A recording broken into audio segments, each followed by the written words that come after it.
নমস্কার, দেখছেন কলকাতা টিভি। আপনাদের সঙ্গে আমি ইন্দ্রাণী। শুরু করছি সেরা 10। শুরুতে নজর রাখবো বাংলার খবরের দিকে।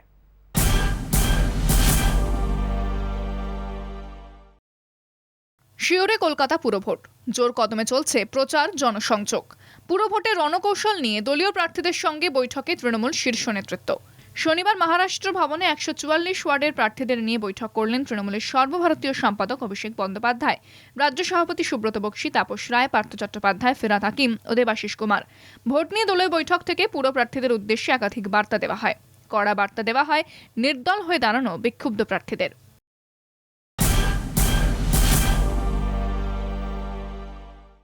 বাংলায় তেমন দাপট দেখাবে না জাওয়াদ। উপকূলে ঘূর্ণিঝড়ের সম্ভাবনা নেই, জানালো হাওয়া অফিস। রবিবার দুপুরে পুরীর কাছে যাবে জাওয়াদ। ওই দিন ভোর 4টে থেকে উপকূল এলাকায় ঝোড়ো হাওয়া বইবে। হাওয়ার গতি 45 থেকে 55 কিলোমিটার প্রতি ঘন্টা হবে। ঘূর্ণিঝড়ের জেরে দক্ষিণবঙ্গের একাধিক জেলায় ভারী বৃষ্টিপাত চলবে।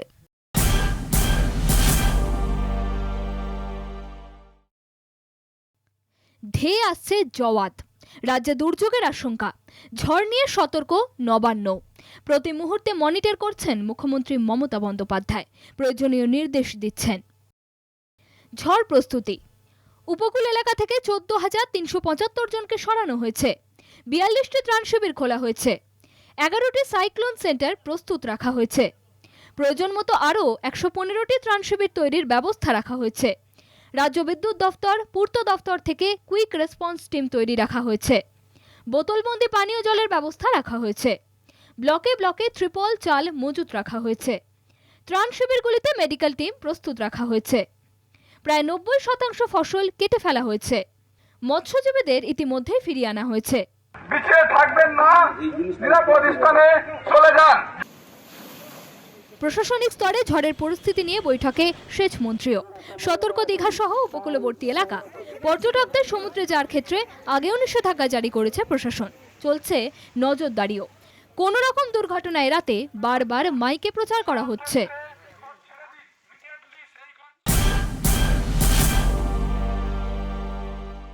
ঘূর্ণিঝড় জাওয়াদের জন্য বাতিল করা হলো দক্ষিণ পূর্বের একাধিক ট্রেন। 4, 5 ও 6 তারিখ বাতিল করা হলো কিছু ট্রেন। যেহেতু ঘূর্ণিঝড়ের গতিপথ পরিবর্তন হচ্ছে, সেই কারণে সমুদ্র উপকূলগামী ট্রেন বাতিল করা হলো। বাকি অংশে সচল রাখা হবে ট্রেন। 4 তারিখ বাতিল করা হয়েছে 36টি ট্রেন। 5 তারিখ বাতিল করা হয়েছে 38টি দূরপাল্লা ট্রেন ও 6 তারিখ বাতিল করা হয়েছে একটি ট্রেন। সাধারণ যাত্রীদের কথা মাথায় রেখেই নিরাপত্তার কারণে বাতিল করা হলো ট্রেনগুলি। জাওয়াদ নিয়ে সতর্ক পূর্ব মেদিনীপুরের জেলা প্রশাসন। দীঘা উপকূলে চলছে বৃষ্টি। পুলিশ প্রশাসনের পাশাপাশি এনডিআরএফ এর দলকেও মোতায়েন করা হয়েছে।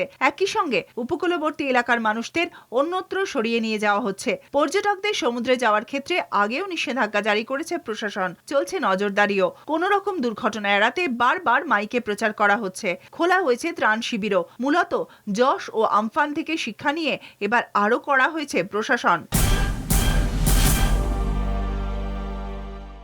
শনিবার সকালে ঝিরঝিরে বৃষ্টি মাথায় নিয়েই জনসংযোগ দেবাশিস কুমারের। এদিন 85 নম্বর ওয়ার্ডে প্রচার সারলেন তৃণমূল প্রার্থী। বিগত পুরো বোর্ডে একাধিক কাজ সাফল্যের সঙ্গে করলেও কলকাতার ড্রেনেজ সিস্টেমে আরও উন্নতি করতে হবে বলে কলকাতার খালগুলি দ্রুত সংস্কার করা হবে। বর্ষায় শহরবাসীকে আর ভোগান্তি পোহাতে হবে না। প্রচারে বেরিয়ে জানালেন তৃণমূল প্রার্থী দেবাশিস কুমার। এদিন প্রচারে বেরিয়ে এলাকাবাসীর সমস্যার কথা শোনেন প্রার্থী। সময় তো 24 ঘন্টায় দিন, তো স্বাভাবিকভাবে তার মধ্যেই করতে হবে। কিন্তু ঠিকই আছে, অসুবিধা কিছু নেই, বরং চাপ কম। মানুষের কাছে পৌঁছে কতটা সাড়া পাচ্ছে? আমার যদি নিজের এলাকায় বলতে হয়, তাহলে আমি তার মানুষের কাছে পৌঁছে যাচ্ছি না, আমার পরিবারের মানুষের কাছে যাচ্ছে। তো পরিবারের লোকেদের কাছে গেলে যা হয় তাই হচ্ছে। মানে অন্যভাবে নিলে এখন এই মুহূর্তে দাঁড়িয়ে যে জয় নিয়ে কতটা নিশ্চিত? 100%। কি পরিকল্পনা রয়েছে? মানে কোন কাজ এই এলাকায় ঘুরছেন এখন, কোন কাজগুলো এই করেছে যেগুলো এখন? দেখো, কলকাতা পুরসভার পরিষেবার কাজ এটা শেষ হয় না কখনো।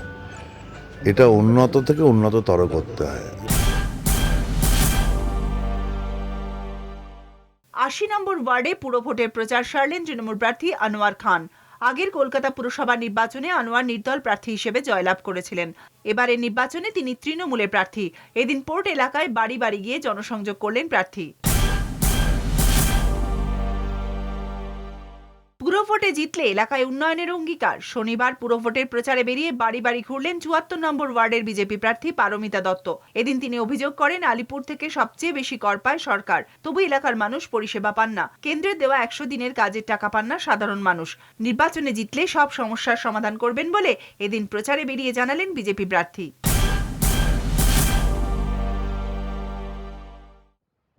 নেই কোনো ব্যথা, নেই কোনো উপসর্গ, অথচ শরীরে বেড়ে চলেছে টিউমার। ঘুণাক্ষরেও টের পাননি রোগী, কোনো উপসর্গও ছিল না রোগীর। রোগীর পক্ষে বোঝা সম্ভব হয়নি শরীরে বেড়ে উঠেছে 12.5 কেজি টিউমার। প্রাথমিকভাবে রোগী মনে করেছিলেন তার ওজন বাড়ছে। অবশেষে কোভিড আক্রান্ত হওয়ার পর টেস্ট করতে গিয়ে ধরা পড়ে টিউমারটি। আলট্রাসোনোগ্রাফিতে টিউমার ধরা পড়ার পর মুকুন্দপুরের আমরি হাসপাতালে আসেন ওই রোগী। সেখানেই বিশেষজ্ঞ চিকিৎসকেরা রোগীর অস্ত্রোপচার করেন।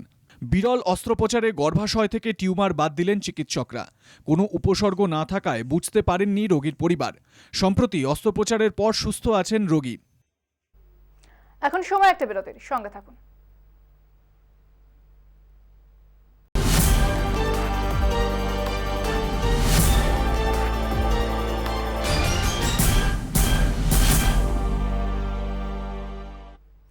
এবার নজর রাখবো দেশের খবরের দিকে।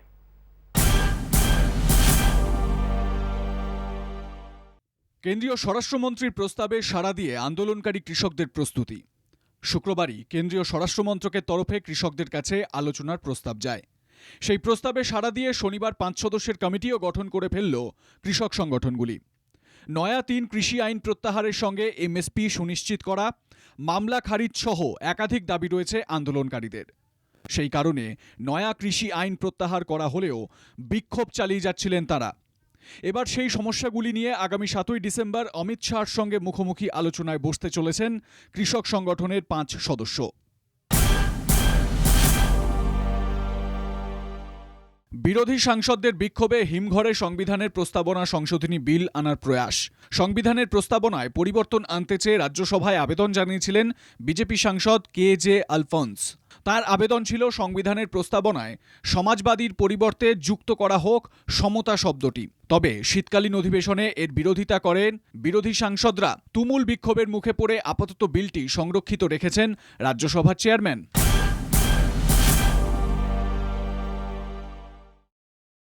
দলীয় উত্তরীয়তে স্বাগত জানানো হলো রাজ্যপালকে। রাজ্যপাল পদের নিয়ম মর্যাদা ভেঙে এই ঘটনা দেখা গেল মধ্যপ্রদেশে। বিজেপি শাসিত রাজ্যে রাজ্যপাল মাঙ্গুভাই সি প্যাটেলকে স্বাগত জানানো হলো গেরুয়া শিবিরের তরফে। ছবিতে দেখা যাচ্ছে এই অনুষ্ঠানে যোগ দিতে বিশেষ বিমানে অবতরণ করেন রাজ্যপাল মাঙ্গুভাই সি প্যাটেল। অবতরণের পরই তাকে দলীয় উত্তরীয়তে স্বাগত জানান বিজেপি নেতারা। প্রসঙ্গত, রাজ্যপাল তার পদের মর্যাদা রেখে কোনো দলের পক্ষ নিতে পারেন না তিনি, কিন্তু বারে বারে বিধি নিয়ম ভেঙে বঙ্গে গেরুয়া শিবিরের পাশে দাঁড়িয়েছেন রাজ্যপাল জগদীপ ধনখড়। সেই নিয়ম ভাঙার আরেক ছবি মধ্যপ্রদেশে।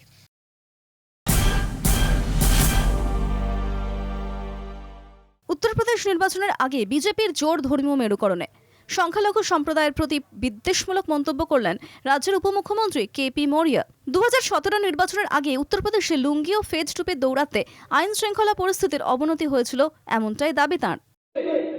2017 के विधानसभा चुनाव से पहले कितने लुंगी छाप गुंडे घूमते थे, जालीदार गोली टोपी लगाए हुए, राइफल रिवाल्वर बंदूक लिए हुए व्यापारियों को डराने और धमकाने का काम कौन करता था? आपकी जमीनों पर कब्जा करना और कब्जा करने को शिकायत करने भी बन जाना, ऐसी धमकी कौन देता था? यह सारा कुछ याद रखना, मेरा इतना ही कहना है। मैं कोई ऐसी बात नहीं कर रहा हूं जो कोई ऐसी बात नहीं हुई होगी। या पूरा अगर मैं प्रयागराज की बात करूं तो सिविल लाइन के पूरे क्षेत्र को बहुत ही शांतिपूर्ण इलाका माना जाता था।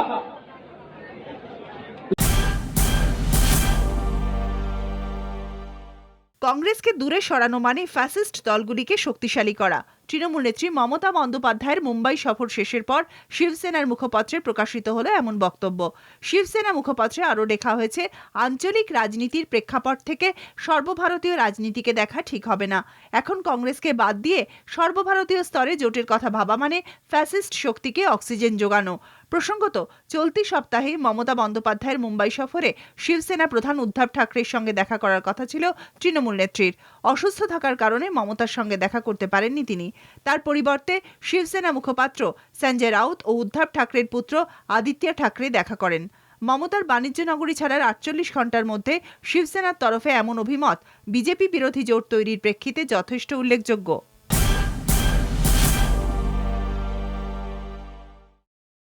প্রয়াত বর্ষিয়ান সাংবাদিক বিনোদ দুয়া, বয়স হয়েছিল 67 বছর। শনিবার তার মেয়ে মল্লিকা দুয়া ইনস্টাগ্রামে বাবার মৃত্যুর খবর নিশ্চিত করেন। হিন্দি ভাষায় ভারতের বৈদ্যুতিন সাংবাদিকতায় পথপ্রদর্শক ছিলেন বিনোদ। দূরদর্শন ও এনডিটিভিতে তার কাজ মনে রাখার মতো। বহুদিন থেকে অসুস্থ ছিলেন বর্ষিয়ান এই সাংবাদিক। কিছুদিন আগেও বিনোদের মৃত্যুর খবর নিয়ে গুজব ছড়িয়েছিল। তখন তার মেয়ে মল্লিকা দুয়া সেই গুজব উড়িয়ে দিয়েছিলেন। শনিবার মল্লিকা সোশ্যাল মিডিয়ায় জানিয়েছেন, বাবার শেষকৃত্য লোধি শ্মশানে সম্পন্ন হবে। তিনি লেখেন, আমাদের বেপরোয়া, নির্ভীক ও অসাধারণ বাবার মৃত্যু হয়েছে। তিনি এখন আমাদের মায়ের সঙ্গে স্বর্গে রয়েছেন। চলতি বছরের জুনেই বিনোদ দুয়ার স্ত্রী করোনায় মারা যান। বিনোদ করোনায় আক্রান্ত হলেও সে যাত্রা বাড়ি ফিরে আসেন।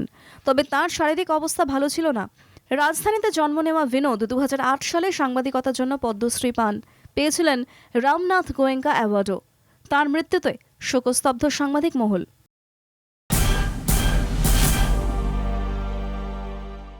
শান্তি আলোচনার প্রস্তাব অসমের বিচ্ছিন্নতাবাদী সংগঠন কামতাপুরী লিবারেশন অর্গানাইজেশনের। শান্তি আলোচনার প্রস্তাব দিয়ে অসম সরকারকে চিঠি উত্তর পূর্ব ভারতে সক্রিয় বিচ্ছিন্নতাবাদী এই সংগঠনের। কেএলও নেতা জীবন সিংহর তরফে এই বার্তা অসমের মুখ্যমন্ত্রী হিমন্ত বিশ্ব শর্মার কাছে পৌঁছয়। এই পরিপ্রেক্ষিতে অসমের মুখ্যমন্ত্রী হিমন্ত বিশ্ব শর্মা প্রতিক্রিয়া দিয়েছেন।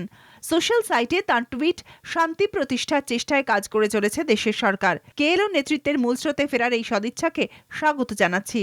এর ফলে রাজনৈতিক সমস্যাগুলি মিটবে বলে জানান অসমের মুখ্যমন্ত্রী। এই প্রস্তাবে পদক্ষেপ করা হবে বলেও জানান তিনি। দেশে তৃতীয় ওমিক্রন আক্রান্তের হদিশ। এবার গুজরাতে ফেরা এক বৃদ্ধের নমুনাতে পাওয়া গেল ওমিক্রন। জিম্বাবুয়ে থেকে জামনগরে ফেরা 72 বছরের বৃদ্ধ করোনার নয়া ভ্যারিয়েন্টে আক্রান্ত। দেশে ফেরার পর তার নমুনা জিনোম সিকোয়েন্সিংয়ের জন্য পাঠানো হয়।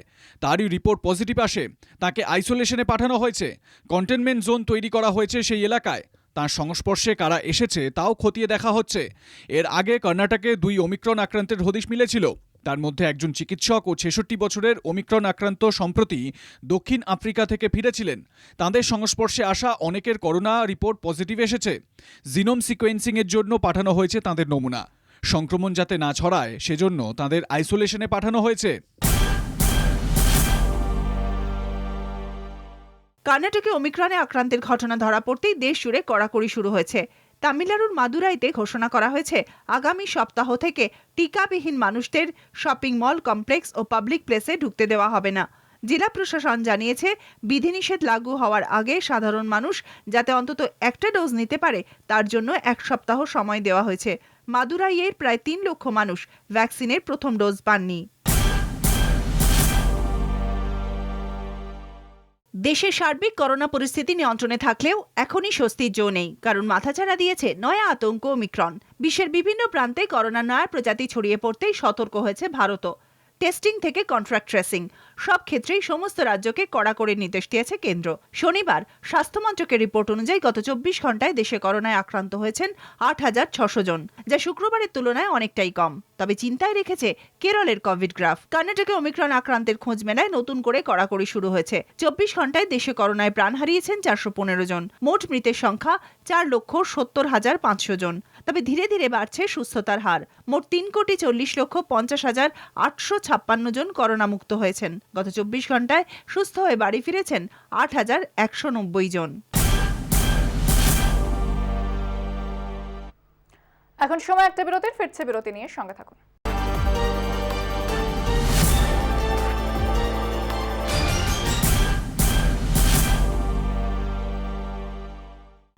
এবার নজর রাখবো বিদেশের খবরের দিকে।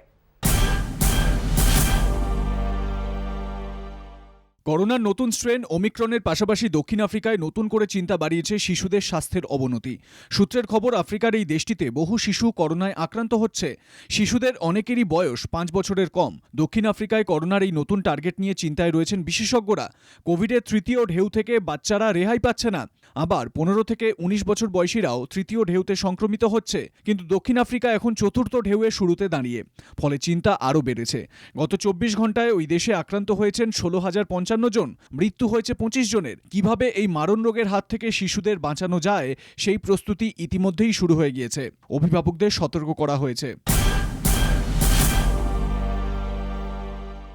ওমিক্রন নিয়ে প্রতিদিনই নতুন নতুন তথ্য উঠে আসছে। করোনা ভাইরাসের অন্যান্য ভ্যারিয়েন্টের থেকে ওমিক্রন বেশি সংক্রামক নাকি ততটাও কার্যকরী নয়, এই আলোচনার মধ্যেই এবার অনেক বিশেষজ্ঞ বলছেন ওমিক্রনের পূর্বসূরি ডেল্টা ভ্যারিয়েন্টই নাকি বেশি প্রভাবশালী। তবে এখনও বিশ্বের বিভিন্ন ল্যাবে ওমিক্রন নিয়ে গবেষণা চলছে, আর কয়েক সপ্তাহের মধ্যেই এ সংক্রান্ত যাবতীয় তথ্য সামনে আসতে শুরু করবে বলে আশা করা যায়। তবে প্রাথমিক রিপোর্ট থেকে এটা বোঝা গেছে যে ওমিক্রনের সংক্রামক ক্ষমতা ডেল্টার থেকে বেশি। এমনকি এটাও স্পষ্ট নয় কোনো ভ্যাকসিন এই নব্য ভ্যারিয়েন্ট থেকে সুরক্ষা দিতে সক্ষম কিনা। তাই বিভিন্ন দেশের সরকার, বিশেষজ্ঞ এবং টিকা প্রস্তুতকারী সংস্থাগুলি বুস্টার ডোজের উপর জোর দিচ্ছে।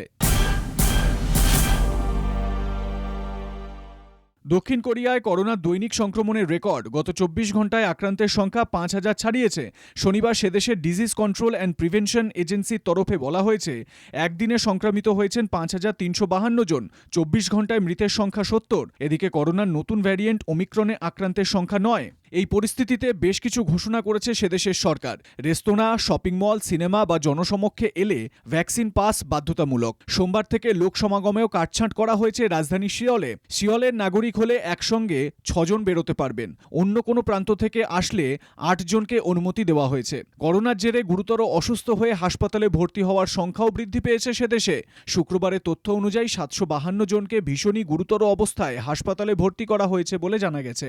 এর সঙ্গে ওমিক্রনের হুমকি তো রয়েইছে। ইউক্রেন প্রসঙ্গে উত্তপ্ত হচ্ছে রাশিয়া ও আমেরিকার কূটনৈতিক সম্পর্ক। দুই দেশের তরফে বৈঠকে উত্তপ্ত বাক্য বিনিময় হয়েছে। এবার মস্কোকে আরও কঠোরভাবে হুঁশিয়ারি দিলেন মার্কিন প্রেসিডেন্ট জো বাইডেন। সাংবাদিক বৈঠকে বাইডেন কড়া সুরে বলেন, ইউক্রেনে দখলদারি করতে চাইলে রাশিয়ার জন্য পরিস্থিতি ভীষণ কঠিন করে দেবেন তিনি। একই সঙ্গে তিনি এও বলেন, বন্ধু দেশ ইউক্রেনের পাশে সব রকমভাবে থাকবে আমেরিকা। এই গরমাগরম পরিস্থিতির মধ্যেই ভিডিও কনফারেন্সে বৈঠক করতে চলেছেন মার্কিন প্রেসিডেন্ট জো বাইডেন ও রাশিয়ার প্রেসিডেন্ট ভ্লাদিমির পুতিন। এই বৈঠকে বরফ গলে কিনা সেটাই দেখার। আমেরিকা যতই হুঁশিয়ারি দিক, মস্কো যে নিজেদের অবস্থানেই অনড় তা ওয়াশিংটন পোস্টের একটি রিপোর্টে স্পষ্ট হচ্ছে। মার্কিন ওই সংবাদপত্রের খবরের সত্যতা মানলে বোঝা যাবে ইউক্রেন সীমান্তে সেনা ও সমরসজ্জা বাড়িয়েই চলেছে রাশিয়া। মার্কিন প্রশাসনের শীর্ষ আধিকারিকদের বক্তব্য উদ্ধৃত করে সংবাদপত্রে প্রকাশিত হয়েছে যে আগামী বছরের মধ্যে সীমান্তে 1,75,000 সেনা মোতায়েন করবে রাশিয়া। এমনকি সাঁজোয়া গাড়ি, সমরাস্ত্র একটু একটু করে মোতায়েন করতে শুরু করেছে পুতিনের দেশ। এই আবহে বাইডেন ও পুতিনের ভার্চুয়াল বৈঠক পরিস্থিতি শান্ত করতে কাজে আসবে কি, প্রশ্ন রয়েই যাচ্ছে। আমেরিকার মিশিগান হাই স্কুলে ঢুকে এলোপাথারি গুলি চালানো এবং 4 পড়ুয়ার মৃত্যুর ঘটনায় অভিযুক্ত কিশোর ইথেন ক্রামলির বাবা মার বিরুদ্ধে অপরাধমূলক ধারা যুক্ত করা হয়েছে। অকল্যান্ড কাউন্টির প্রসিকিউটর ক্যারেন ম্যাকডোনাল্ড বলেন, ইথেন ক্রামলির বাবা মা জেমস ও জেনিফার ক্রামলি তাদের সন্তানকে বন্দুক কিনে দেওয়ার মতো জঘন্য কাজ করেছেন। এমনকি স্কুল কর্তৃপক্ষের তরফে তাদের তলব করা হয়েছিল। সে সময় সন্তানের কৃতকর্মের বিষয়ে কোনো ধারণাই তাদের ছিল না। ইথেনকে কাউন্সেলিংয়ের জন্য নিয়ে যেতে বলা হয় স্কুলের তরফে। ক্যারেন বলেন, বিরল এই পদক্ষেপের ফলে সেদেশে এই ধরনের অপরাধের ক্ষেত্রে বার্তা দেওয়া যাবে। মার্কিন secretary of state Antony Blinken কয়েকদিন ধরেই হুঁশিয়ারি সুরে বক্তব্য পেশ করেই চলেছেন। একদিকে ইউক্রেন প্রসঙ্গে রাশিয়াকে হুমকি দিচ্ছেন, তো অন্যদিকে তাইওয়ান নিয়ে কড়া বার্তা দিচ্ছেন চীনকে। সম্প্রতি তিনি বলেছেন, চীন যদি তাইওয়ানের ভূখণ্ড দখল করতে চায় তাহলে এর ভয়ঙ্কর পরিণতির জন্য প্রস্তুত থাকতে হবে। ব্লিংকেন চীনকে দুষে বলেন, গত 2 বছর ধরে চীন তাইওয়ানের উপর বিভিন্নভাবে চাপ সৃষ্টি করার চেষ্টা চালিয়ে যাচ্ছে। বিশ্বের বিভিন্ন দেশের থেকে তাইওয়ানকে বিচ্ছিন্ন করার চেষ্টা চলছে। তার আরও বক্তব্য, চীনের নেতারা এ বিষয়ে নিশ্চয়ই ভালো করে চিন্তাভাবনা করবেন। ভূমিকম্পের জেরে অ্যামাজনের জঙ্গলে আটকে পড়া মানুষদের উদ্ধার করা হয়েছে। সেনা হেলিকপ্টারের মাধ্যমে দুর্গতদের উদ্ধার করা হয়েছে। উল্লেখ্য, কয়েকদিন আগেই প্রবল ভূমিকম্পে কেঁপে ওঠে পেরু। এর জেরে ব্যাপক ক্ষয়ক্ষতি হয়েছে। অ্যামাজনের জঙ্গলে আটকে পড়েছিলেন বেশ কয়েকজন মানুষ। তাদের উদ্ধার কাজে গতি আনে সেনা। অবশেষে বাড়ি ফিরতে পেরে স্বস্তি তাদের চোখে মুখে। সেরা 10 এখন এ পর্যন্তই। দেখছেন কলকাতা টিভি, রাত 3, 7 দিন।